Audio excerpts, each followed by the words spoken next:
سرسراہٹ اور آنکھوں میں چھپا خوف، وہ مخلوق جو دیکھتی ہے، سنتی ہے، مگر خود سامنے نہیں آتی۔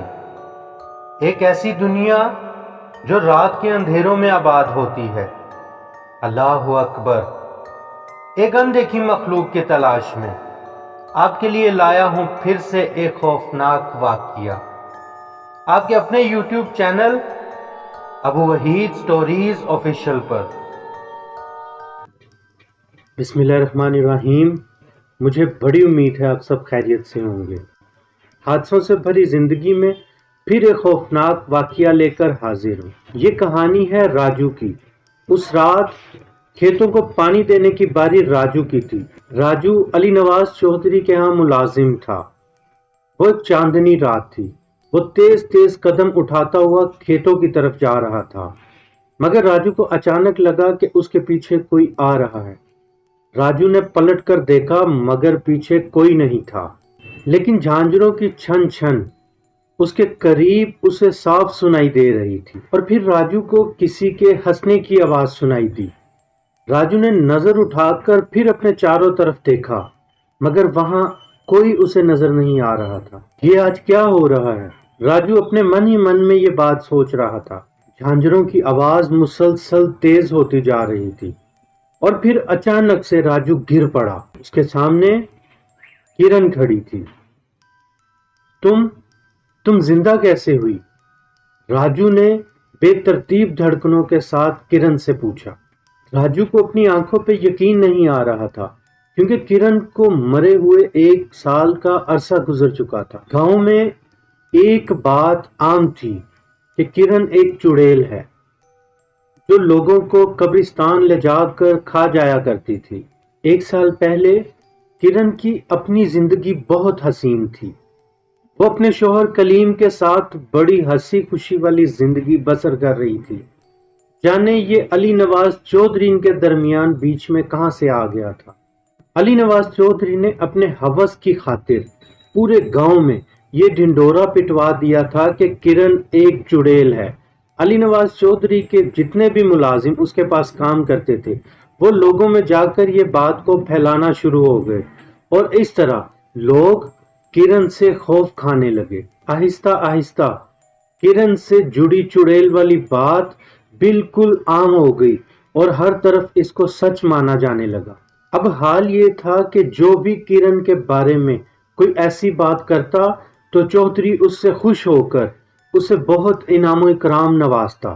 اس طرح اچانک کرن کو سامنے دیکھ کر راجو کے دماغ میں وہ ساری باتیں آج گردش کر رہی تھی۔ اچانک کرن بول پڑی، راجو، پہچانا مجھے؟ میں وہی کرن ہوں جسے تم نے چودھری کے ساتھ مل کر زندہ جلایا تھا۔ میں کتنا روئی تھی، میں کتنا چلائی تھی، میں نے کتنی التجائیں کی تھی، لیکن تم نے میری ایک نہیں سنی تھی۔ میں کس طرح جل رہی تھی، میں کس طرح تڑپ رہی تھی، اور تم لوگ مجھے مزے سے دیکھ رہے تھے۔ اور پھر کرن بات کرتے کرتے اونچی اونچی ہنسنا شروع ہو گئی۔ اس رات ماحول میں ایک عجیب سی وحشت چھا چکی تھی۔ ہر طرف اچانک سے خاموشی چھا گئی، اور پھر ایک دم غصے سے کرن نے چلاتے ہوئے کہا، یہ سب تم لوگوں کی وجہ سے ہوا، ہمارا ہنستا بستا گھر اجاڑ دی۔ کلیم تمہاری وجہ سے یہ صدمہ برداشت نہ کر سکا اور وہ بھی مر گیا۔ اور پھر کرن نے دوبارہ کہا، کیا ہوا راجو؟ آج اتنا کیوں ڈر رہے ہو مجھ سے؟ میں وہی تو ہوں۔ راجو اپنے گھٹنوں پر بیٹھ گیا اور ہاتھ جوڑ کر کرن کی طرف التجا کرنے لگا، مجھے معاف کر دو، بڑی بھول ہو گئی، کرن مجھے معاف کر دو۔ لیکن اب کرن کو کوئی روک نہیں سکتا تھا، اور پھر فضا میں ایک زوردار چیخ سنائی دی اور ہر طرف سناٹا چھا گیا۔ صبح وہاں سے گزرتے کچھ لوگوں کو راجو کی لاش دکھائی دی۔ ایسا گمان تھا جیسے کسی درندے نے راجو کو پھاڑ دیا تھا۔ راجو کی آدھی کٹی ہوئی لاش دیکھ کر پورا گاؤں ہی پریشان تھا۔ ہر طرف ایک خوف کا ماحول بن چکا تھا، مگر جب کچھ دن دوبارہ ایسا حملہ کسی پر نہ ہوا تو گاؤں کے لوگوں کا ڈر آہستہ آہستہ سے ختم ہونا شروع ہو گیا، اور زندگی معمول پر آ گئی۔ ابھی راجو کو مرے کچھ زیادہ دن بھی نہیں ہوئے تھے کہ چودھری نے ایک دانش نامے بندے کو اپنے پاس کام پہ رکھ لیا۔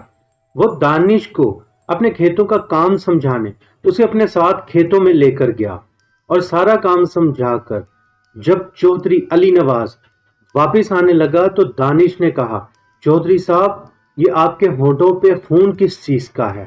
چودھری نے جب اپنے ہونٹوں کو صاف کیا تو ان پہ بالکل تازہ بلڈ لگا ہوا تھا۔ وہ مسلسل اپنے رومال سے خون صاف کرتا جا رہا تھا، مگر ہر بار کی طرح خون دوبارہ اس کے ہونٹوں پہ لگ جاتا تھا۔ وہ پریشانی کے عالم میں اپنی حویلی واپس چلا گیا اور حکیم کو بلایا۔ حکیم نے جب یہ سارا معاملہ دیکھا تو حکیم خود حیران تھا کہ یہ خون نکل کہاں سے رہا ہے۔ کسی کو کچھ سمجھ نہیں آ رہی تھی۔ حکیم نے چودھری علی نواز کو کچھ نیند کی دوائی دی، جسے کھا کر علی نواز سو چکا تھا۔ اچانک کسی پہر چودھری علی نواز کی آنکھ کھلی تو اس نے اپنی آنکھوں کے سامنے جو منظر دیکھا وہ کسی قیامت سے کم نہیں تھا۔ چودھری علی نواز کے سامنے کرن کھڑی تھی۔ چودھری اسے دیکھ کر بری طرح ڈر چکا تھا۔ تم زندہ کیسے ہو گئی؟ تم تو مر چکی تھی۔ چودھری، جب تیری ہوس پوری نہیں ہوئی تو مجھ پر چڑیل کا الزام لگوا کر مجھے زندہ جلا دیا۔ وہ یہ کہتے ہوئے بلک کر رو رہی تھی۔ میں تو مر گئی، مگر تجھے اتنی آسانی سے مرنے نہیں دوں گی۔ ایک بار کا مرنا تیرے لیے کم ہوگا، تو بار بار مرے گا۔ یہ کہہ کر وہ غائب ہو گئی۔ چودھری پریشانی کے عالم میں اسے غائب ہوتا دیکھ رہا تھا، اور پھر جو کرن کہہ کر غائب ہوئی تھی بالکل ویسا ہی ہوا۔ چودھری کھانا پینا بالکل بھول چکا تھا۔ اس کے منہ میں ہر وقت خون کا ذائقہ رہتا تھا۔ بہت سے ڈاکٹرز کو بھی چیک کروایا، مگر کوئی فرق نہیں ہوا۔ چودھری بے بس ہو گیا تھا۔ بھوک نے اس پر کمزوری طاری کر دی تھی۔ وہ بہت لاغر ہو چکا تھا، اور پھر ایک صبح اپنے بستر پر ہی چودھری ٹوٹی گردن کے ساتھ مردہ حالت میں پایا گیا۔ یہ کوئی نہیں جان سکا کہ چودھری کو کیا کرن نے ہی مارا تھا۔ اگر اسے کرن نے ہی مارا تھا تو اس نے اپنا خوب انتقام لیا تھا، لیکن اس کے بعد پھر کبھی بھی گاؤں میں کسی کی بھی ناگہانی موت واقعہ نہیں ہوئی۔ حادثے زندگی کے ساتھ جڑے ہوئے ہیں۔ کرن اپنا انتقام لے چکی تھی، لیکن جیسے اس نے انتقام لیا، کیا یہ ٹھیک تھا؟ آپ کمنٹ کر کے ضرور بتائیے گا۔ سبسکرائب کر کے میرے ساتھ جڑ جائیں۔ اپنا اور اپنے پیاروں کا بہت خیال رکھیں۔ ملتے ہیں کسی ایسے ہی واقعے کے ساتھ اگلی ویڈیو میں۔ تب تک کے لیے اللہ حافظ۔